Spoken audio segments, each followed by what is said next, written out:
Ever wonder why your morning latte suddenly feels like a luxury investment?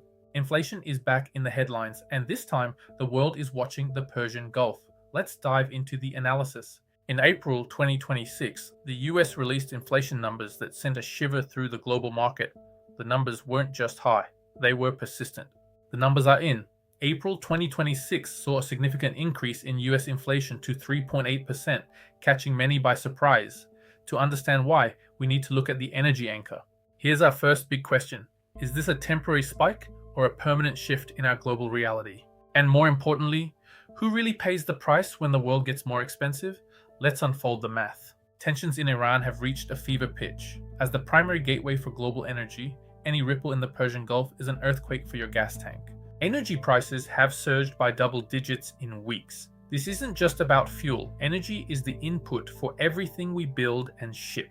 At its core, inflation is a silent thief. It's the erosion of your purchasing power, the invisible tax on your savings.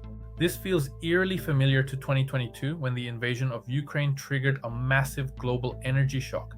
History doesn't repeat, but it certainly rhymes. In 2022, we saw how a conflict in a major energy exporting region could derail global recovery. Today, we're seeing the same blueprint unfold. But there's a catch. In 2022, interest rates were near zero. In 2026, we're starting from a much higher base. The margin for error has disappeared. Central banks are in a bind. Do they raise rates even higher to kill inflation, even if it risks a deep global recession? The global economy is more interconnected and more fragile than ever. A disruption in one corner of the map is a crisis for everyone. Major economies are bracing for impact. From the US to the EU and China, the battle against rising costs is the defining economic fight of our time. Supply chains that were just starting to stabilize are now being stretched again. Higher energy means higher shipping costs, which means higher prices for you. Economists worry about sticky inflation. That's when prices go up and refuse to come back down, even when the energy crisis cools off.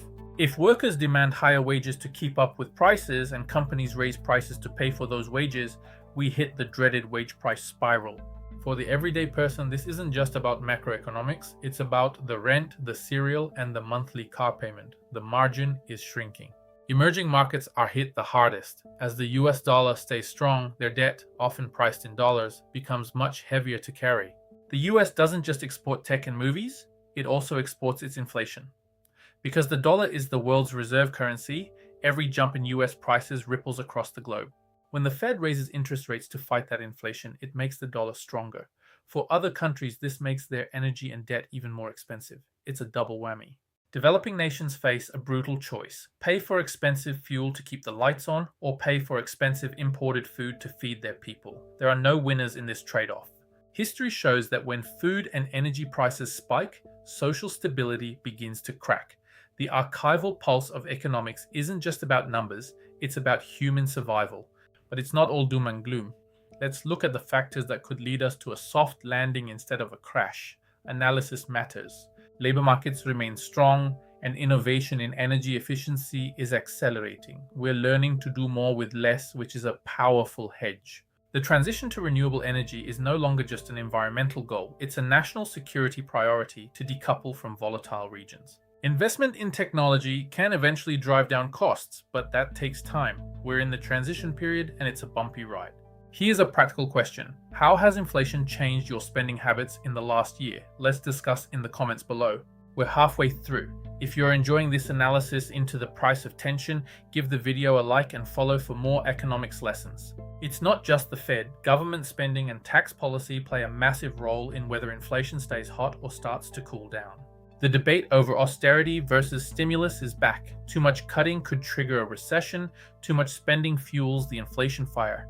No easy choices. Behind every statistic is a human story. Inflation is most regressive, hitting those at the bottom of the ladder much harder than those at the top. Persistent inflation tends to widen the wealth gap, making it harder for the next generation to start the race on equal footing. It's a systemic risk. Consumer sentiment is at a multi-year low. When people lose faith in the math of their own lives, it affects everything from politics to social stability. We're seeing a shift in global trade toward friendshoring, trading only with allies to reduce energy and supply risks. The global swap meet is changing. And the future is digital. How do digital-only trade codes affect exchange rate stability during an energy crisis? We're entering a new era of logistics. The April 2026 inflation surge is a warning sign. It shows that our economy is still tied to the volatility of global tension and energy anchors. Whether we reach a soft landing or a deep crash depends on the decisions made in the next few months. Knowledge of these cycles is your best hedge. Global economics is complex, but the goal is simple: understanding the world so you can navigate your own path. Class dismissed. Thanks for joining the analysis. If you enjoyed this masterclass on the price of tension, give it a like and follow for more. Stay curious. Check the link in my bio for more resources and let me know your inflation forecast in the comments. See you next time. To see where we might be heading, we have to look back at the 1970s. That was the era of great inflation and the first major global oil shocks. Back then, geopolitical tensions in the Middle East led to lines at the pump that stretched for blocks. It changed the psychology of the global consumer overnight. To understand the nuclear option, we look at the late 1970s. Paul Volcker, then Fed chair, raised interest rates to a staggering 20% to break inflation's back. It worked, but it triggered a brutal recession and a global debt crisis. It was a hard landing that redefined the economic game for a generation. In 2026, the question is, do central banks have the stomach for a Volcker-style shock if inflation stays sticky, or will they settle for a long, slow squeeze?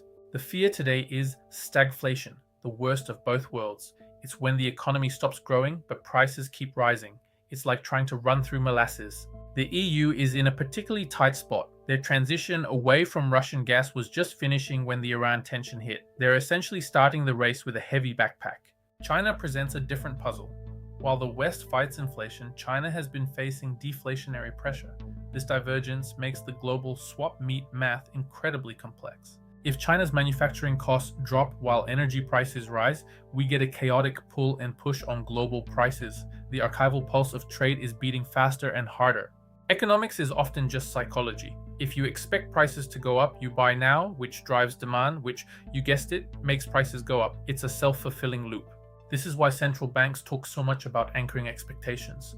They need you to trust that they have the interest rate lever firmly in hand. Trust is the final resource. Recent events have put modern monetary theory to the test. We've seen that while you can print points, you can't print energy or labor. Reality eventually comes for the ledger. The mismatch between the supply of money and the real-world supply of stuff is the fundamental cause of the April 2026 surge. Too much paper chasing too little fuel. And remember the national debt. Higher interest rates to fight inflation mean the government spends even more just on interest. It's a dangerous spiral we're all watching.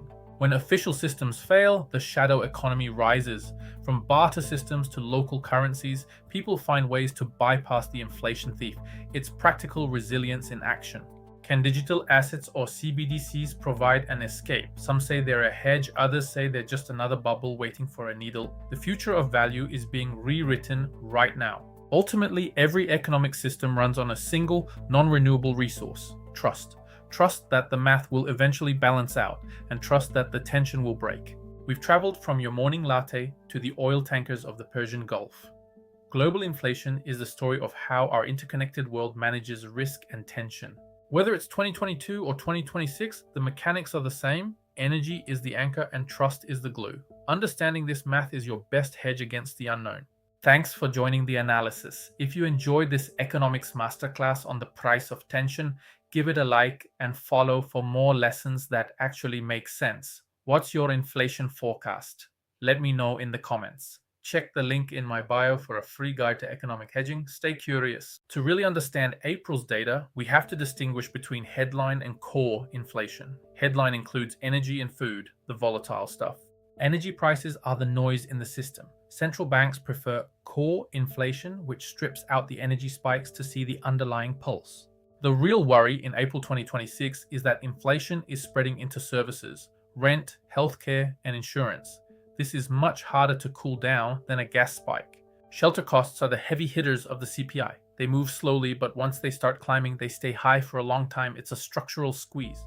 For the global south, this isn't just about higher prices. It's a subsistence crisis.